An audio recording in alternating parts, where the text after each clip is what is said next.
Welcome to soda புடி. So இந்த வீடியோல பார்க்க போறது ஒரு 3 படம்பா. இந்த 3 படமா எடுத்தாலே 2 படம் வேற லெவலா இருக்குது.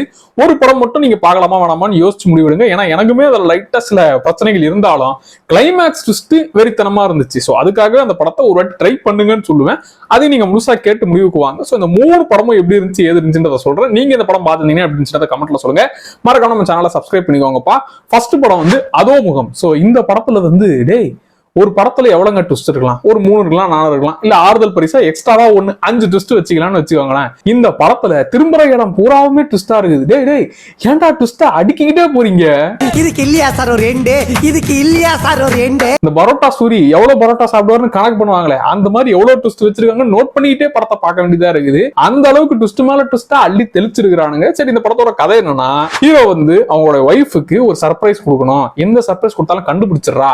அதனால அவ எதிர்பார்க்காத ஒரு சர்ப்ரைஸ் கொடுக்கணும்னு சீக்கிரட்டா அவ செல்ல ஒரு ஆப்பை இன்ஸ்டால் பண்ணி அது மூலியமா கேமரால என்ன பண்றான்றதை இவர் இங்க இருந்து பார்க்கலாம். சோ அப்படி அவருடைய கியூட் ரியாக்ஷன்ஸ் எல்லாம் வீடியோவா எடுத்து அதை சர்ப்ரைஸா கொடுத்து வேற லெவலா செஞ்சு விட்டுணுமே இந்த வேலையை பார்க்க, அதுக்கப்புறம் இந்த கேமரா மூலியமா அவ செய்யற ஒரு விஷயம் இவளுக்கு தெரிய வர, அந்த ஒண்ணு மட்டும் இல்ல, அதுக்கப்புறம் ஃபுல்லாவே இந்த சேராட்டோல ஆளுங்களை ஏத்துற மாதிரி ஏகப்பட்ட ட்விஸ்டுகளோட ஹீரோ டிராவல் பண்ணுவாரு. அதுக்கப்புறம் ட்விஸ்ட்னு கிளைமேக்ஸ் வரைக்குமே ட்விஸ்ட் தான். சோ அப்படிப்பட்ட படம் இது. சத்தியமா இந்த படத்தை எதிர்பார்க்கல. இந்த லெவலுக்கு ட்விஸ்ட்லாம் இருக்குன்னு எதிர்பார்க்கல. எனக்கு இந்த பைரி படமும் அப்புறம் இந்த அதோ முகம் படம், இந்த 2 படமுமே உண்மையாவே நல்லா இருக்குடா.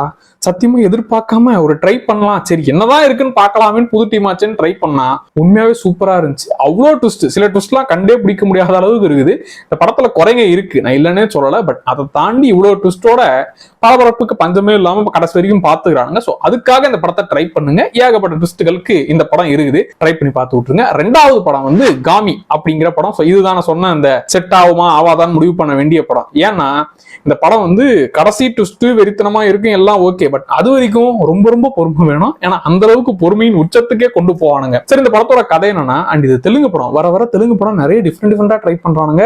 சீரியஸா நான் எதிர்பார்க்கலங்க. அவங்க நம்ம எப்பவுமே என்ன சொல்லுவோம், ஓவர் மசாலாவை அள்ளி தூவி காரசாரமா தாங்க எடுத்து வைப்பாங்கன்னு சொல்லுவாங்கல்ல. பட் இங்க கொஞ்சம் டிஃப்ரெண்டா நிறைய படங்கள் உண்மையாவே ட்ரை பண்றாங்க.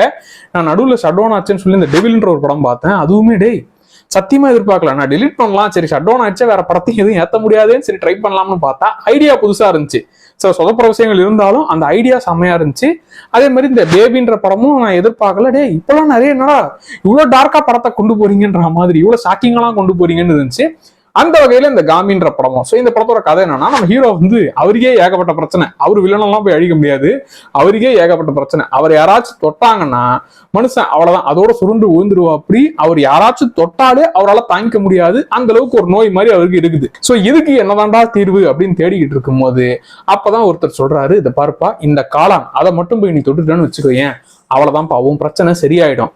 ஆனா அதுல ஒரு பிரச்சனை இருக்குது. அதை தேடி போய் அதை தொடர்றது, அதை பாக்குறதுன்றதே ரொம்ப ரொம்ப அபூர்வம். இப்போ ஒரு சான்ஸ் இருக்குது, இதை விட்டுட்டேன்னா இதோ 36 வருஷம் நீ வெயிட் பண்ணாதான் அந்த காளானை நீ கண்ணால பார்க்க முடியும்னு சொல்ல. சரி, அந்த காளானை போய் பார்த்து நம்ம பிரச்சனையை தீர்த்து போகும்னு போக, அது கூட எக்ஸ்ட்ராவா ஒரு 2 கதையும் டிராவல் ஆக, அப்புறம் என்னெல்லாம் ஆச்சுன்றதுதான் இந்த படம். இந்த படத்துல இந்த ஐடியா புதுசு, அப்புறம் விஷுவலா காட்டின விஷயங்கள் எல்லாமே நல்லா இருக்குது, நான் இல்லைன்னே சொல்லல. ஆனா இந்த ஒரு விஷயம், இப்ப நான் சொன்ன இந்த விஷயமே உங்களுக்கு ரொம்ப ரொம்ப ரொம்ப ரொம்ப ரொம்ப நேரம் இழுப்பானுங்க. ஒரு கட்டத்துல டேய் ரொம்ப இழுத்துட்டீங்கடா, போரும்டா, கொஞ்சம் சீக்கிரம் முடிங்கடா அப்படிங்கிற ஃபீல் வந்துடும். அந்த அளவுக்கு இந்த 3 கதையிலுமே ஒரு மாதிரி டேய் நல்லா இருக்குடா கதை, ஆனா அதுக்குன்னு ஒரு லெவல் இல்லையா, ரொம்ப இழுக்கிறீங்களன்ற மாதிரி தோணும். சோ அதையும் மைண்ட்ல வச்சுக்கோங்க. பட் அதெல்லாம் தாண்டி இவ்வளோத்தையும் நீங்க கடந்து வந்தீங்கன்னா அவர் எப்படி காளானை பார்த்து சந்தோஷப்படுறாரோ, அது போல நீங்களும் இந்த ட்விஸ்ட்டை பார்த்து என்னடா பயங்கரமான ட்விஸ்டா இருக்குன்ற மாதிரி எனக்கு ஃபீல் ஆச்சு. ஆனா அந்த ட்விஸ்ட் மட்டுமே நம்பி உங்க படத்தை எடுத்த மாதிரி எதுவும் ஃபீலும் இருந்துச்சு. ஏன்னா அதுக்கு முன்னாடி கொஞ்சம் இன்ட்ரெஸ்டிங்கா இருந்திருந்தா இன்னுமே அது நல்லா வந்திருக்கும். இப்போ கூட ஓகேவான ஒரு படம். அந்த ட்விஸ்டுக்காக வேணா ட்ரை பண்ணி பாருங்க. இந்த காமிங்கிற படம் தமிழ் டப்பிங்லயே இருக்குதுப்பா, G5ல இருக்குது, ட்ரை பண்ணி பாருங்க. 3வது படம் வந்து ஜே பேபி. இது வந்து அமேசான் பிரைம்ல இருக்குது. இதுவுமே டேய் ஒரு ரியல் சம்பவத்தை வச்சுதான் எடுத்துருக்காங்க. இவ்வளவு சென்டிமெண்டாவும் கொண்டு போறீங்க, நிறைய இடத்துல நம்மள மாரி அழகும் வச்சிடறானுங்க. ஏன்னா ஊர்வசி அவங்க வந்து அவங்க காமெடி பண்ணாலும் அது வேற லெவலா இருக்குது. சென்டிமெண்ட் சீன்லாம் டேய் வேணாம்டா, இந்த மாதிரி ரோல் அவங்களை நடிக்க வைக்காதீங்க, சத்தியமா அழறதுக்கு தெம்புலடான்ற மாதிரி அவங்களுக்கு ஏதாவது சின்ன கஷ்டம் அந்த படத்துல காமிச்சா கூட நமக்கு ஒரு மாதிரி ஆகுது. அந்த அளவுக்கு கேரக்டரை தூக்கி சாப்பிட்டுறாங்க. சோ இந்த படத்தோட கதை என்னன்னா, அம்மா கேரக்டர் காணாம போயிட்டாங்க. சோ அதனால பையனும் 2 பசங்க, அவங்க அண்ணன் தம்பி 2 பேருமே அவங்க வந்து நார்த் இந்தியால இருக்கிறாங்க. அங்க ஒருத்தர் நான் வந்து பாதுகாப்பா பாத்துக்கிறேன்ப்பா, நீங்க வந்து கூட்டிட்டு போங்க உங்க அம்மா அம்மாவன்னு சொல்ல இவங்க 2 பேரும் நார்த் இந்தியா கிளம்பி போய் அங்கிருந்து அவங்கள கூட்டிட்டு வந்தாங்களா, அதுக்கு நடுவுல என்னெல்லாம் நடந்துச்சு, இவங்க 2 பேரும் ஏன் முட்டிக்கிறாங்க, அண்ணனுக்கும் தம்பிக்கும் நம்ம அட்டகத்தி தினேஷும் மாறணும், அவங்களுக்குள்ள என்ன பிரச்சனை, அம்மா ஏன் இப்படி காணாம நார்த் இந்தியா வரைக்கும் தொலைஞ்சு போனாங்க. சோ இப்படி எல்லா விஷயத்தையும் பேசுறதுதான் இந்த படம். இந்த மாயாண்டி குடும்பத்தாரு, அப்புறம் அந்த கேடிவில விசு படங்கள், சம்சாரம் ஒரு மின்சாரம், இந்த விசு படங்கள் எல்லாம் பார்ப்போம்ல. சரி, இதெல்லாம் பார்க்கும்போது ஏன் இப்ப அந்த மாதிரி எல்லாம் படம் எடுக்க மாட்டாங்க, ஏன் எடுத்தா யாரும் பார்க்க மாட்டாங்க, டேய் கேடிவில நான் உட்காந்து பாப்பேன்டா, மாயாண்டி குடும்பத்தார் இப்ப போட்டா கூட அது உட்காந்து ஒரு மாதிரி செம்மையா இருக்குமாடான்ற மாதிரி ஃபீல் கொடுக்கும்ல. சோ அந்த டைப்பான ஒரு படம் இது. உண்மையாவே அதுக்கு ஈக்குவலாவே இருக்குது இந்த படமும், அந்த ஒரு எஃபெக்டை ஏற்படுத்துது. அதனாலேயே இப்ப நம்ம படத்தை பார்க்கும்போது இது ஸ்லோவா போகுதுங்க, ஃபர்ஸ்ட் ஹாஃப் நம்ம நினைச்ச மாதிரியே இருக்குதுங்க, செகண்ட் ஹாஃப் ஈஸியா கண்டுபிடிச்சிடலாங்க, இந்த ஜோன்ல இருந்து இந்த படம் வெளியே போயிடுச்சு.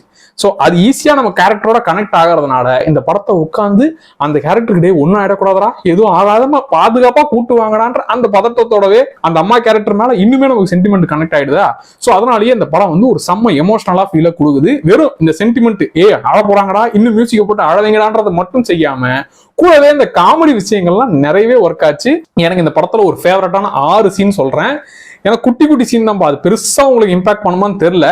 நான் இதை நம்ம ஓடிடில தானே பாக்குறோன்றதுனால 10 செகண்ட் ரீவைண்ட் பண்ணி இந்த ஒரு 6 சீனை மட்டுமே ஒரு 5-6 தடவை பார்த்திருப்பேன். குட்டி குட்டி சீன் ஸ்பாய்லர்லாம் கிடையவே கிடையாதுப்பா. குட்டி குட்டி சீன் அது உங்களுக்கு என்னென்ன சீன்லாம் திரும்பி நீ ரீவைண்ட் பண்ணி பாத்தீங்க அப்படிங்கிறத கமெண்ட்ல சொல்லுங்க. ஃபர்ஸ்ட் சீன் வந்து நம்ம அட்டகத்தி தினேஷ் நான் மேல வரல நீ கீழே வா அப்படின்னு சொல்லிட்டு அம்மா கேரக்டர் கூப்பிட்டு அப்படியே கொடுத்துட்டு கிளம்புவா அப்படி. சோ அந்த ஒரு சீன் ஒரு மாதிரி ஃபர்ஸ்ட் டே அது திரும்பி பார்த்தனா. அடுத்த 2வது சீன் வந்து ஹாஸ்பிட்டல்ல அவன் உங்களுக்கு எப்ப கல்யாணம் ஆச்சு உங்களை பத்தி சொல்லுங்க டாக்டர் கேட்கும் போது ஒரு சீனு, டேய் அவன் கொடுக்குற அந்த கவுண்டரு, அவங்க கோவப்படுற அந்த மூமெண்ட்லாம் செம்மையா இருந்துச்சு. அப்புறம் நம்ம தினேஷ் வந்து கோவப்பட்டிருப்பா அப்படி அவங்க அம்மா கிட்ட. அதுக்கப்புறம் அந்த அம்மா கேரக்டர் ஊர்வசி அவங்க திரும்பி வீட்டுக்கு வரும்போது அந்த சீனு, அந்த கோவப்பட்டு பண்ற சீனுமே எமோஷனல், நான் இல்லைன்னு சொல்லல.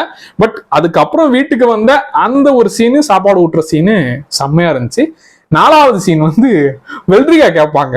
இதை நான் சொல்றது எல்லாமே பெரிய அப்படியே டோட்டல் சீனை மாத்திர சீன்லாம் கிடையாது, குட்டி குட்டி சீன் தான். ஆனா அது ஒரு 5-6 தடவை திரும்பி பார்க்க வச்சுது என்ன, அதனால நான் சொல்றேன். சோ அந்த வெல்ட்ரிகா கேட்கற சீனு. அப்புறம் வந்து 5வது சீன் வந்து இது வரைக்கும் ஹெல்ப் பண்ணிருப்பாரு, ஸ்டார்டிங்ல இருந்து உங்க அம்மாவை நான் பாத்துக்கிட்டேன்பா, உங்க அம்மாவை நான் அந்த அம்மா கண்டுபிடிச்சு இங்க எடுத்துட்டு வந்து விட்டேன் அப்படின்னு சொல்ற அந்த கேரக்டரோட கடைசி சீனு. சோ இந்த மாதிரி ஏகப்பட்ட குட்டி குட்டி சீன் வந்து எனக்கு ரொம்பவே திரும்பி ரிவைண்ட் பண்ணி பார்க்கலாமேன்ற மாதிரி எனக்கு இந்த படத்துல அந்த ஃபீலை கொடுத்துச்சு. சோ உங்களுக்கு அந்த மாதிரி குட்டி குட்டி ஃபேவரட் சீன் என்னன்றத கமெண்ட்ல சொல்லுங்க. முக்கியமா ஊர்வசி கேரக்டர் ஐயோ பாவங்க இப்பேற்பட்ட அம்மாவாங்கன்ற ஃபீலும் வரும். அதே டைம் அவங்க கொடுக்குற கவுண்டர், அவங்க கோவப்படுற மூமெண்ட்னா குபீர்னு சிரிப்பும் வரும். சீரியஸா இந்த கேரக்டர் தூக்கி சாப்பிட்டுருக்காங்க. நெஜா சம்பவம் வெறும் ரொம்ப சிம்பிளான கதை. சோ இந்த கதையில நான் வந்து ஸ்லோவா போகுது அதுவா போகுதுன்னு அந்த கேட்டகரிக்குள்ளேயே நான் இதை அடக்க மாட்டேன். இது ரொம்ப எமோஷனல் கனெக்ட் ஆயிடுச்சு. நிறைய இடத்துல கண் கலங்குவீங்க, நிறைய இடத்துல உழுந்து சிரிப்பீங்க. எல்லா விதமான எமோஷனுக்கும் இந்த படம் கேரண்டி.